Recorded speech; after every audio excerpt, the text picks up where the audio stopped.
Welcome to TISConversations, where we discuss issues related to understanding life from a trauma-informed lens. I'm Heather Forbes with the Beyond Consequences Institute. In today's session, we're going to have a dynamic conversation with Rick Lavoie to talk about communicating and partnering with parents of special needs kids, becoming an effective guide for the journey. So welcome, Rick. Delighted to be with you, Heather. So give me a little bit of background of how you got into this work with children. You've been doing this for, I think, over 30 years, and maybe understanding what drives your passion, what moves you in this field. Yeah, actually, almost 45 years at this point. It's been a long ride. I was very fortunate that my first job out of college was at a residential school for kids with special needs, and I just fell in love with the whole model of dealing with the whole child. I used to tell teachers I used to apply to teach at the school, I'd say, if you teach teaching at a school like this, you'll get more experience in 1 year than you will in 5 in a typical school, because it's literally waking the kids up in the morning, put in bed at night. And you really get a sense for the pervasive nature of the problem, that the kids with learning disabilities, their academics are really the tip of the iceberg, that most of the difficulties they have are social difficulties and social interaction problems. You really recognize what I call the pervasive nature of it. If the kid has a poor memory and can't remember the times tables, that impacts on him at school, but his memory problem is also going to impact when he visits grandma on weekends and keeps forgetting you're not supposed to let the dog out of the house at grandma's. That memory problem that causes him academic difficulties causes tremendous difficulties outside the classroom. And I don't think I would have recognized that if I hadn't had the experience of 30 some odd years teaching it and working at residential schools. You certainly see a different side of it when they're there all the time, right? It's not like they just show up for an hour in your class. You see Absolutely. everything and the whole child from that Yeah. perspective. Many teachers just kind of assume that the child takes the learning disability at the end of the school day and hangs it on a hook and goes home and everything is perfectly fine, and then comes back and picks up the disability again. It's far more than an academic problem. It really does impact on pretty much every moment of the child's day. In fact, there's even research that shows that kids with ADD, it impacts on them at night, that they don't get the kind of restful sleep that we get. They don't go into REM sleep. So it really is a 24/7 problem that these kids have. And again, working in a residential school gave me that understanding and appreciation. And I think what you mentioned of understanding the social difficulties, you're a master at getting into the shoes of these children to understand how they think and why those social connections are so challenging. I mean, I love your book title. That is, it's so much work to be your friend. Tell me a little bit more about how that title came about and just the perspective of being from that child of their understanding. Yeah, well, actually, it's an interesting story how it came about. I don't know about you. I know you write extensively. When I have to write an article or an essay or a book, I need to come up with the title first. The title gives me sort of the guidelines, kind of to stay on topic. If I come up with the title first, then the rest of it kind of falls together. And I couldn't come up with the title for this book, and I really wanted to. I wanted to write a book on social skills. And there were two girls at the school. They were, I don't know, 13 years old, one with Jen and the other with Kathy. And they really wanted to be friends. But their social capability, social competence was such that the friendship was constantly crashing and burning. And they'd be sent into my office to referee between the two of them. And the teacher brought them in one day and they sat down in front of my desk. And I said, okay, ladies, what's the latest drama? What went on? And Jen was a very sweet, demure, kind, wonderful, good-spirited kid, wonderful, sweet kid. And Kathy was an equally good kid, but very loud and very vociferous and kind of take over a room. So I said, okay, ladies, what happened? So, of course, Kathy took the floor and said, Jen said she'd be my friend, but I caught her talking to Sally, and Sally's not my friend. And if she's going to talk to Sally, and she just all over Jen, and Jen looked at Kathy and shook her head, and she said, it's so much work to be your friend. I thought, that's perfect. There's your title. It's not supposed to be work. It's supposed to be fun. A friend is a gift you give to yourself. But for our kids, it's very difficult for them to establish and maintain friendships. And they're difficult kids to be friends with sometimes because of the inconsistency and the unpredictability of their behavior.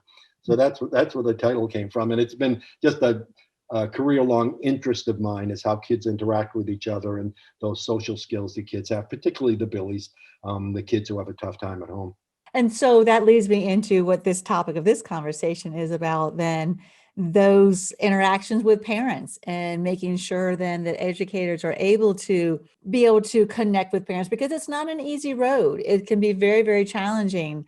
What are some of your thoughts as we start this conversation of why is it so important that our educators connect with the parents? And more importantly, how are we going to start moving our ability to do that even through some of the hurdles, especially right now during the pandemic?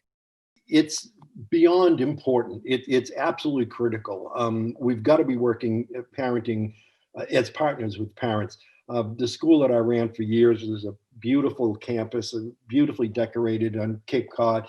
Here in Cape Cod, there were the Parents Association raised all kinds of money, get all these Cape Cod antiques, and the place was absolutely beautiful, except for one room, the room that I decorated. It was a conference room where we met to talk about kids, where we met with staff to discuss kids, where we met with parents to talk about their kids.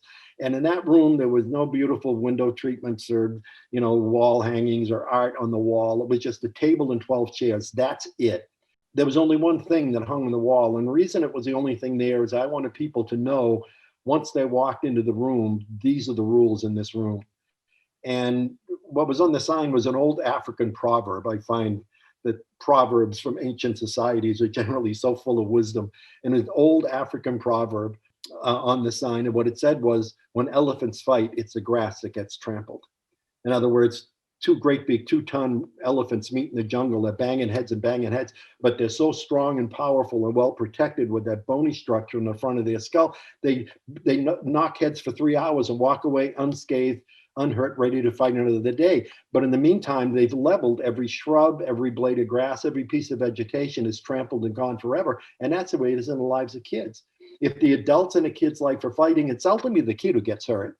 It's the kid who gets hurt. So we need to deal with parents and deal effectively with them. And frankly, it's one of the most difficult aspects of special ed. I'm sort of a student of the history of special ed, and special ed didn't have its roots in education, Heather. It had roots in psychology.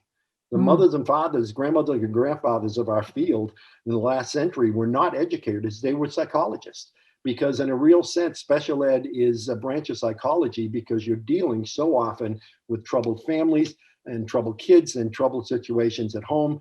And so it really is critically important that the elephants aren't fighting, because it's ultimately the kid who gets hurt.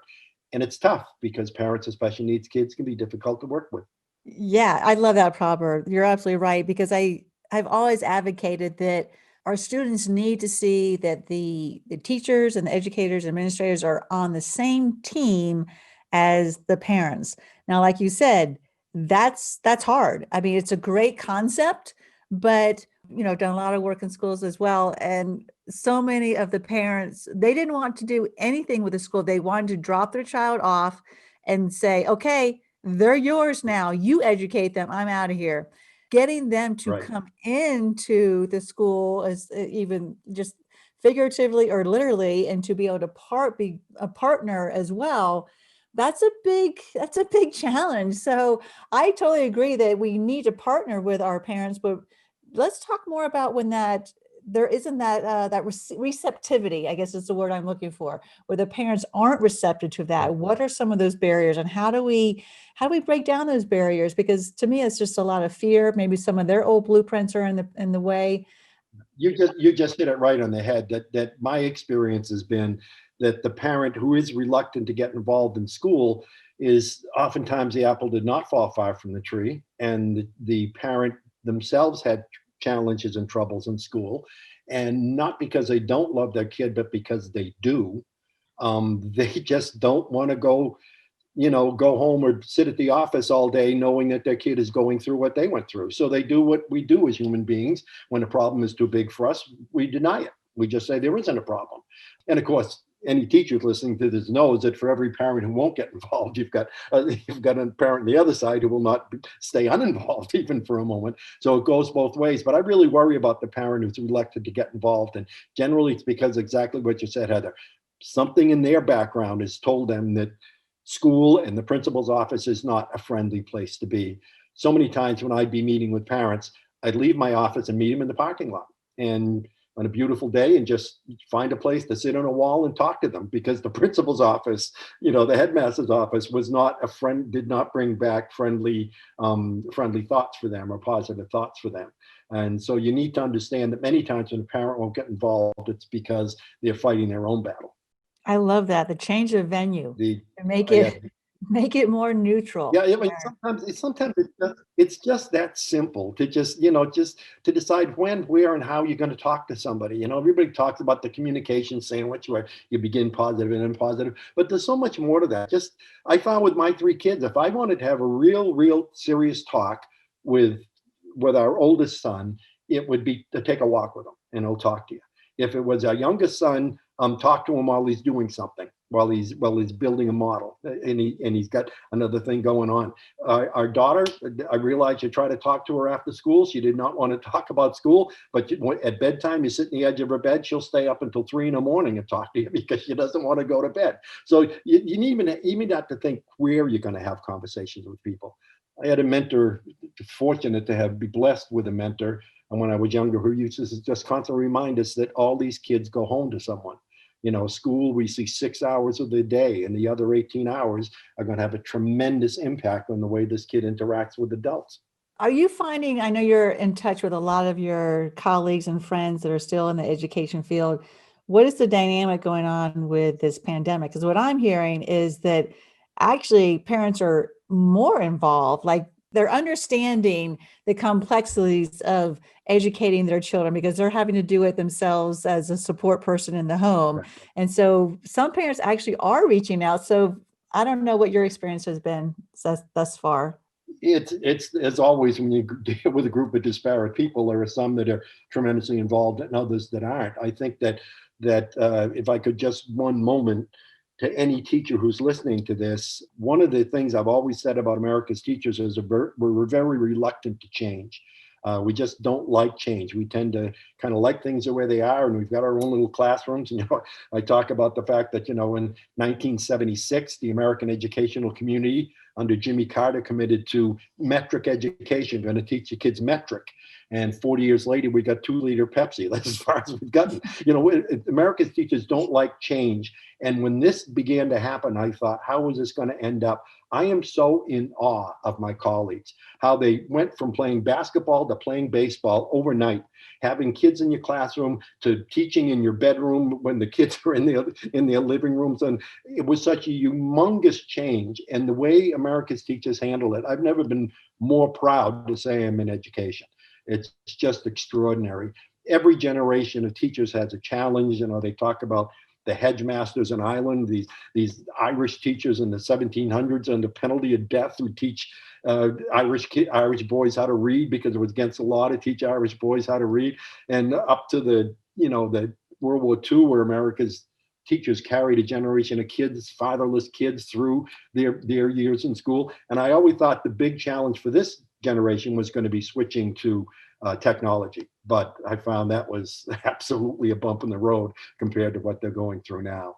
And what again they're finding is, in many cases, parents developing a genuine respect for what the teachers go through every day because they're doing it at home. I think it's getting a little old. I know a lot of parents who were very accepting of it and rolled with it last year, but were not prepared to do it this year because they really didn't think it was going to be necessary.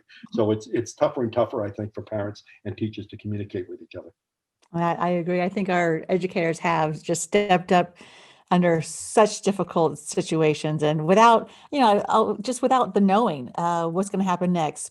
So let's talk Right. about the dynamics that educators that a lot of them don't come from families that are very similar to our Billies and our special needs kids. And so there's going to be a big difference between the teacher's framework of how a family operates and maybe then their students. And how do we cross that bridge to help our educators understand some of the family dynamics? I love family dynamics. I'm always the first to dive into it and see what's going on, but that's not everyone's thing. And so how do we help others stretch and put themselves into the shoes of our students because and if you're going to relate to a parent, you got to understand that parent. You got to understand the family that they're coming from. So reflect a little bit on how you were able to help your educators really relate to really get into the shoes of the parents of the kids that they're coming to your classes. What I realize now as I look back on my life, an advantage. I didn't realize it was an advantage at the time. And frankly, earlier in my career, I never talked about this publicly, but now later in my career, I'm finding that I do. And that is, I was absolutely a Billy. I mean, I came from a group of folks that, were not a terrific match, and life was tough. It was really tough. No brutality, but certainly a great deal of problems, a great deal of conflict went on in the home. And when I was a kid, there was one thing I couldn't understand that my teachers didn't get. And that was this. And I realized this when I was in the third grade. When my classmates went to school to work, that was their job. They went to work, they went to school because that was their job, and they did work for 6 hours, and then they went home to play. I viewed school totally the other way around. School was where I went to play. School was where I felt safe. School was where I felt people cared about me. School was what was predictable for me. Home was work.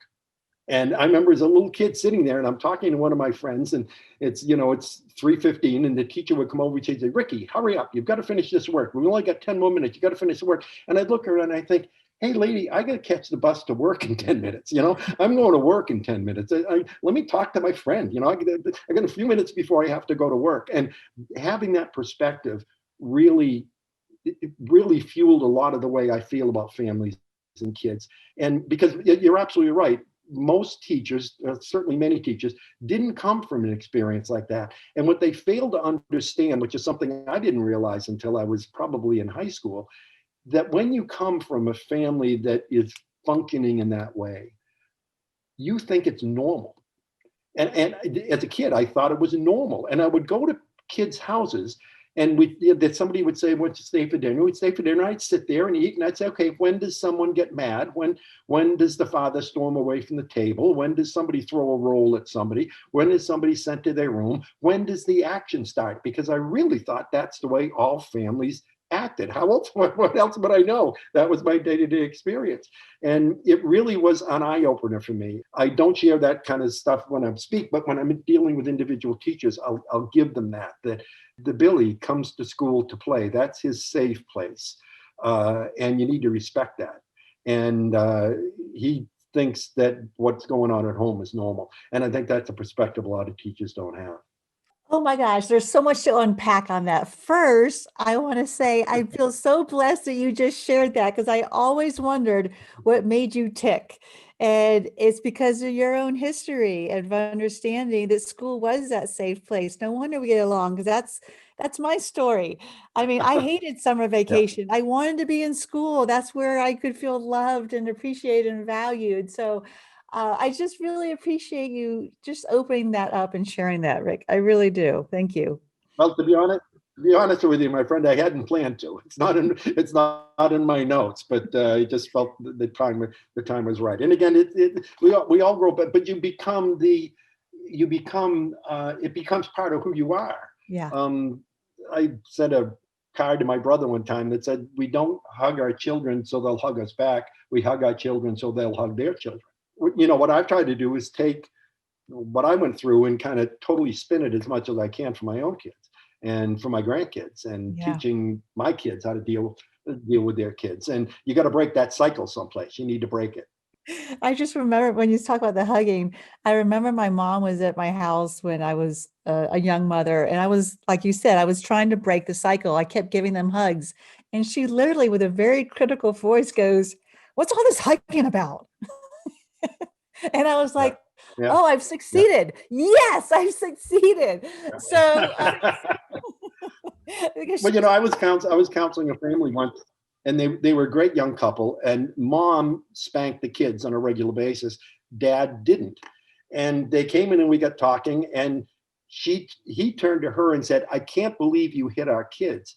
And she turned to him and said, "I can't believe you don't." In other words, he was raised in a home right. where, corporal punishment was just not on the radar screen. She was raised in a home where that was the first card you played. And they really had to sit down and really talk about the fact that they were shocked by one another's behavior because it was so different from what they had grown up with. She saw nothing wrong with, with giving a kid a hard slap, and the husband, was just appalled by it. That's such a testimony to how our own blueprints, even though we as educators, right, you go to school, you go to college, you go to trainings, you go to professional development every year, but it doesn't matter because your framework from where you came from is still going to be a part of how you view that. And that's exactly what you were saying, is that for educators to understand where our kids are coming from, if you don't have that background, then you have to start looking at how to find that sameness or that understanding. And I just love that you said, when a Billy is in a family that is dysfunctional, you don't know it's dysfunctional because you don't have the ability, your Exactly. brain is not sophisticated enough to be able to determine, oh, that's dysfunction, oh, that's good. And like you said, when you're at a friend's house, all of a sudden you're like, oh, wait a minute, things aren't quite the same around here. um, that that's yeah. Yeah, I can picture sitting at someone's Tim Mulligan's kitchen table and thinking, when does somebody throw a roll at somebody? I mean, come on, we can get going. We've been here for a half hour and no one's yelled at anybody yet. And I wasn't, trying to be smart aleck with myself. I just kept waiting for it to happen because it always did. Because it always did. Yeah. So then how to cross that bridge? And I think, in my thought process is to be open, to understand the differences and not to, I think also not to be judgmental in the sense that, Oh, oh, that's bad or that's good. It's just, okay, help me to understand, help me to know who Billy is. Why is Billy the way he is? And help me to understand the family. How do you then help educators bridge that? I think that's the question I'm getting at, is to bridge that gap between what might be familiar to me and to then know someone else's situation. yeah. I really think it's a matter of, as most human relations difficulties are, it's a matter of respect. I remember dealing with a young teacher one time, and she came she was outside my office speaking to a group of teachers and took great pride in the fact she was inexperienced. She ended up being terrific, but was a mark of inexperience. She had a meeting with a set of parents, and the father kept doing all the talking and would basically interrupt the mother, and the father was doing all the talking. And she said with great pride, and I finally said, excuse me, let her say something. This is my office and I want her to say something. I thought, man, you were so off base. You might not agree with the culture of that family, but you need to respect it and maybe even try eventually to change it a little bit. But that was not your place as a first year teacher. Who knows what happened to the wife when she got home after that. You need to respect the dynamics of the family, even if you don't agree with the dynamics of the family. And I think is one of the lessons I learned early on, thankfully, I'm a problem solver, as you are. I mean, I think that's what educators do. In fact, when I retired after 30 years in administration, my administrative friend said the thing you're going to miss the most is making decisions. You run a school, you make 100 decisions before breakfast, and that is one of the things that I miss. But you're going to make those decisions with the understanding, with the respect for what the family is going through. And you can't, many times, because we're problem solvers, anytime a parent comes in, we want to solve their problems. I swear, at least 50% of the time, they just want you to listen. Mm-hmm. They want to vent a little bit. They want to complain a little bit. They want to take some of the focus off the kids and put it on themselves. And it took me a long time to learn that. Again, automatically, I want to solve your problem. You came to see me, I want to fix it. What I really found is I just wanted someone to listen to them. That's perfect. That's a great technique. It's not really a technique, but it's just being human. You're right. We want to fix it. We want to make it better. And I think our parents are so similar to just all of us as human beings that we just want someone to know us. So we want someone to know our struggle. Just because I give you my struggle doesn't mean that I want you to fix it for me. I just want you to be in my shoes with me and to hear me and to know me, to understand me. You're a social worker. I'm not, but a social worker told me one of the things that she was trained to do is if she went into a family, say you got a single mom and maybe the kids are being neglected, she was taught that when she went in to talk to the mom, sit at the kitchen table, and if one of the kids came over for the social worker to say, honey, I'm really here to talk to your mom. In other words, saying to the mother, I'm here for you. we're going to get to that, and that's the reason I'm here. But I'm here as one adult to another. I'm here to hear what you've got to say, listen to what you've got to say, and not judge you within 5 minutes after I'm here. And I always thought that was a really neat piece of advice to very clearly show to the mother, I'm here for you. Absolutely. I was talking one time to a foster parent because I did a lot of work at working in adoption units and foster units. And one foster parent said that she would have her caseworker come every month to do the standard visit. And most of the times the caseworkers would be there to do what we're saying, to solve it, to fix it, to make it better. This particular caseworker would just come in and have coffee for an hour. And all she would do was just listen. And that foster parent said that experience helped her more than any of the other visits that the other people Absolutely. were doing. So I think that's just a great analogy to, again, for parents, you might, for educators, when they're talking to parents, you might want to go in and fix it so that Billy can get better grades. At that moment, it's about just connecting, about listening, about being in Exactly. that space. I used to say to teachers, when you're conferencing with a parent, the first thing you should say is say something that gives evidence that you could pick this kid out of a lineup. I can't wait to talk. I'm looking forward to talking to Mrs. Smith, and John must be tremendously excited with the Red Sox being in the series. In other words, say something that lets that parent know that you know her kid. He's not just a name on the roster. Say something personal. Gee, I love his new haircut. Whatever. Just say something that says to this parent, "I know your kid," and take it from there. It is such a small tip, and it makes all the difference in the world.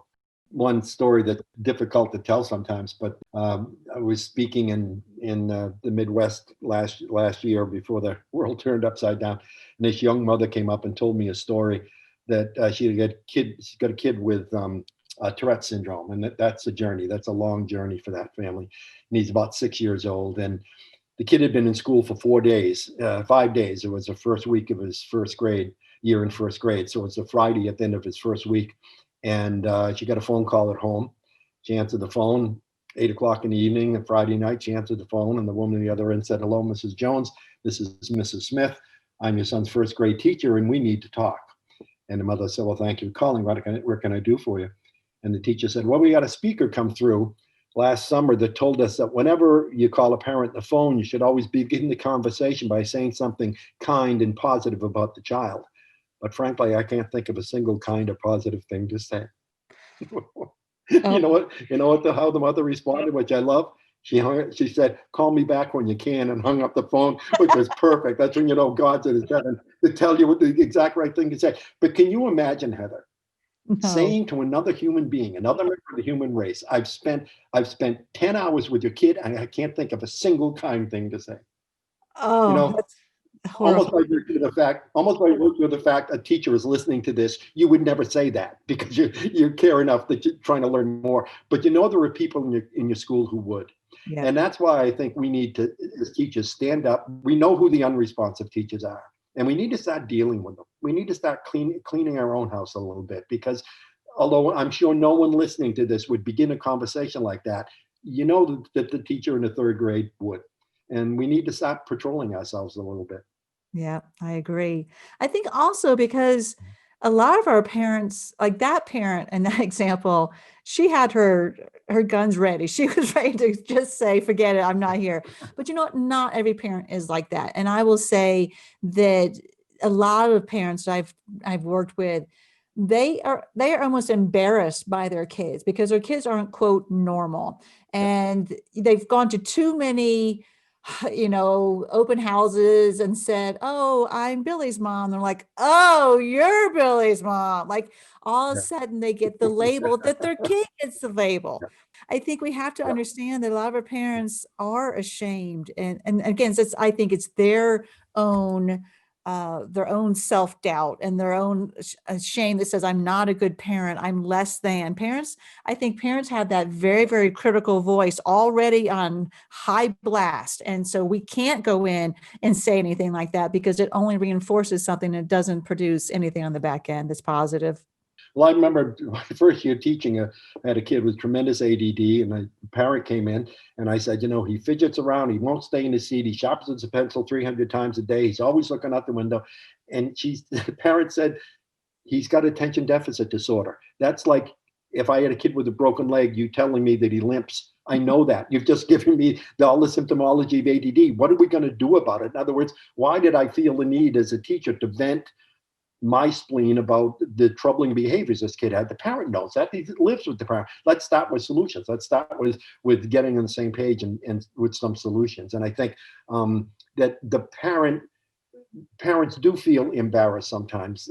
But I'd say to teachers, though, we're not talking about his air conditioner that doesn't work. We're not talking about his car won't start. We're talking about his kid, the most important thing in his life. Of course, he's going to be emotionally attached to the kid's success or failure. In fact, I worry about the parent who's not emotionally attached to the success and failure. You put your kid in the school bus every day, you kind of assume he's going to go with 6 hours where he's going to be with people who understand him and going to take care of him and have friends to hang around with. And when you know that that's not true, that your kid is to a degree suffering for those 6 hours, it's extraordinarily painful for parents. Yes, it definitely is. And I think also when we talk about and supporting educators and administrators or school counselors, whoever that adult is in the school, to be able to reach out to the parent, would you agree with a statement that it's easier to deal with the students rather than dealing with the parents?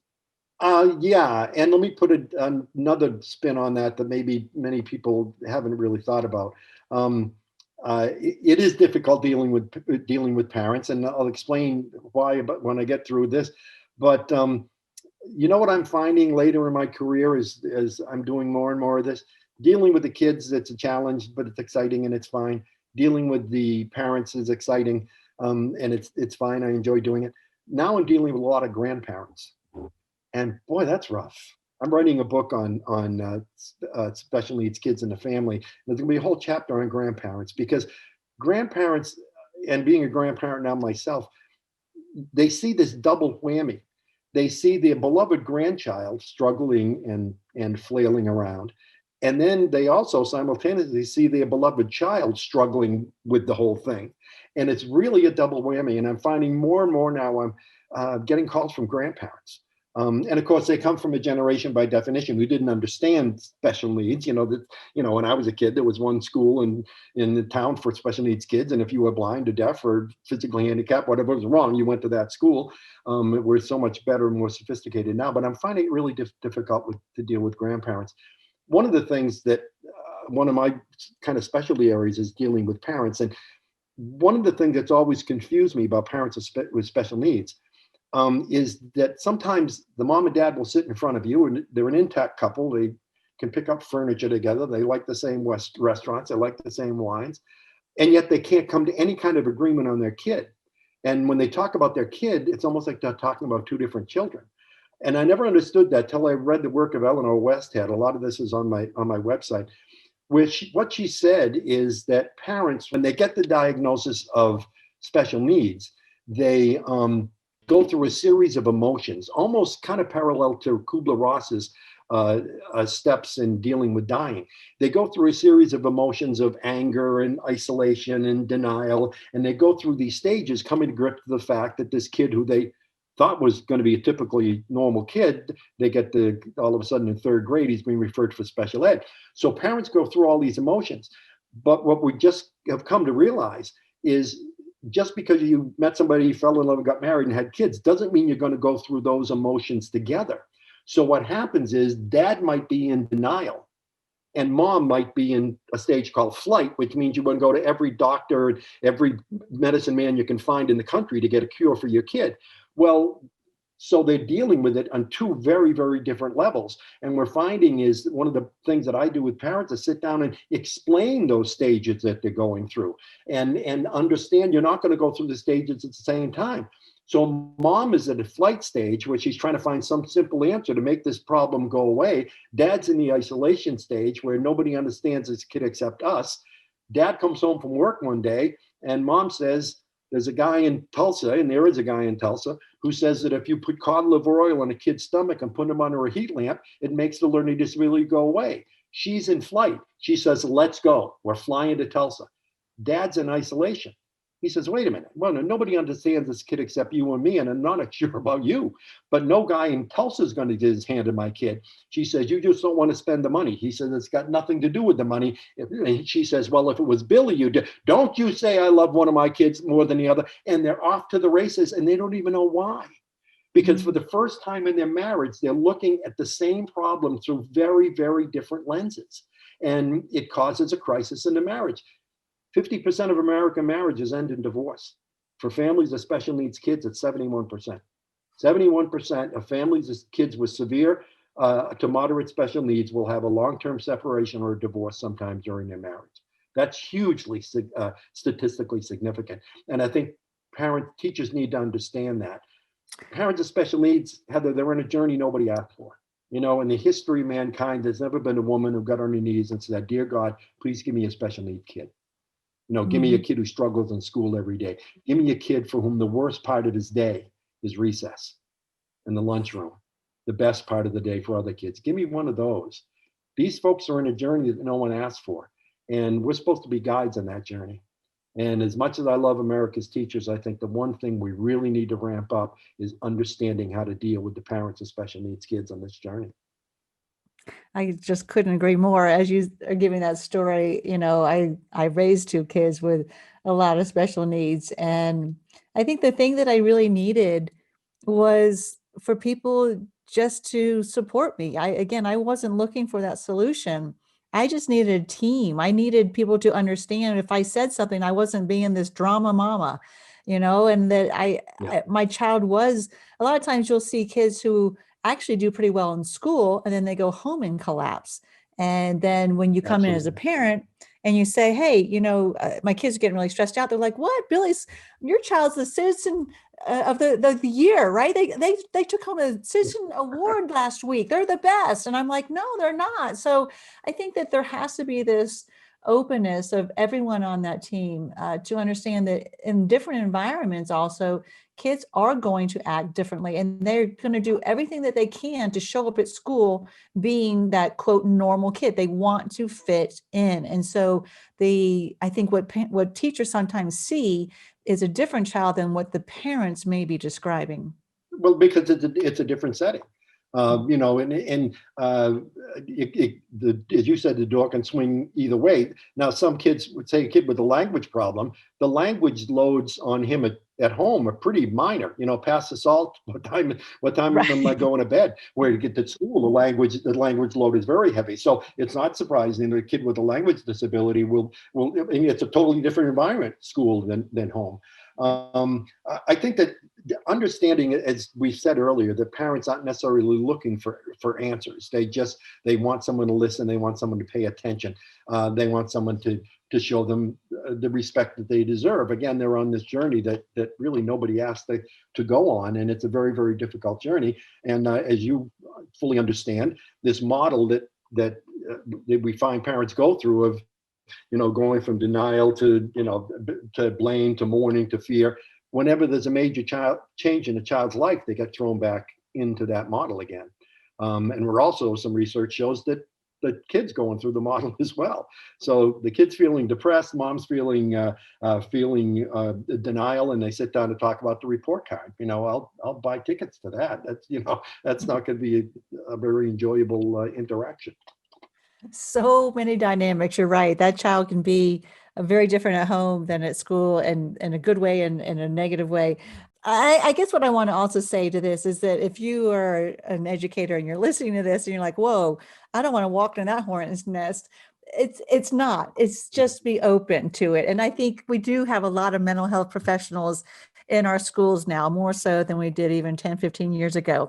And so if it is a situation where those dynamics are very tough and a little more overwhelming, then don't feel bad. Bring in that social worker, bring in the school counselor, bring in someone that has a little more training in that, but don't leave those families just hanging. And again, like it's very easy to connect with the families of what I call our Andes. Those are the families that are typically easy to connect with, but it's just like our children need that attention when they're acting out more so than ever. It's our parents who are raising the special needs kids, the kids who have been impacted by trauma, those truly are our parents that need the support and need you to be able to extend that loving, unconditional acceptance to them as well.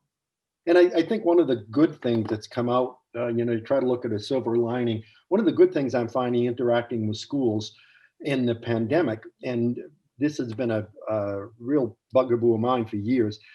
The entire field of special ed in the 70s fell in love with multidisciplinary teams. Where you go, parent goes to a team meeting, you have to hold it in an auditorium because, every man, woman, and child who's ever met the kid is assigned to the team.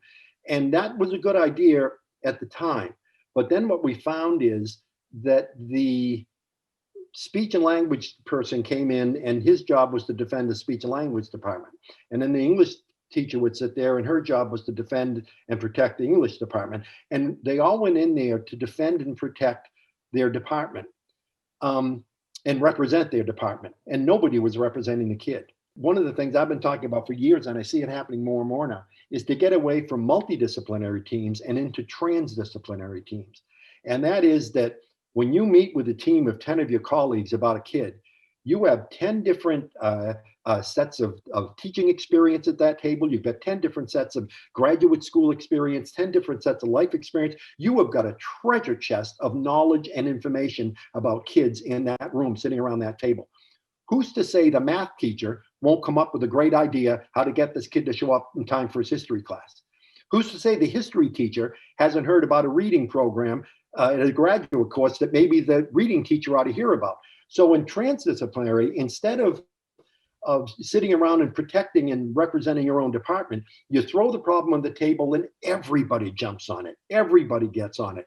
And again, who's to say that the math teacher won't have come up with a great idea about how to teach his kid vocabulary and history? And so what you do is everybody jumps on the problem. It changes the dynamic of those meetings. None of us like multidisciplinary meetings. Just sit there while everybody makes their presentation. When we started these in our schools, listen to this. This will be a shock for many of you teachers. Teachers used to actually come in my office and ask if they could come to a meeting. Don't get a lot of that at schools. People asking you to go to more meetings, but a teacher come up and say, Rick, you've got Billy, you're having a meeting on Billy today. I had Billy last year and I learned an awful lot about the way he learns. I'd like to sit in on that meeting if I could, because they know it's going to be a free-flowing, child-oriented exchange of ideas. And I see more and more of that happening now because suddenly all of the teachers are thrown into the same lifeboat. Instead of teaching in your classroom, you're teaching online. And all the teachers and staff were thrown into the same lifeboat. And I see a lot more communication between and among disciplines that I've ever seen. It's too bad it took this pandemic to make it happen, but I see it happening more and more in schools.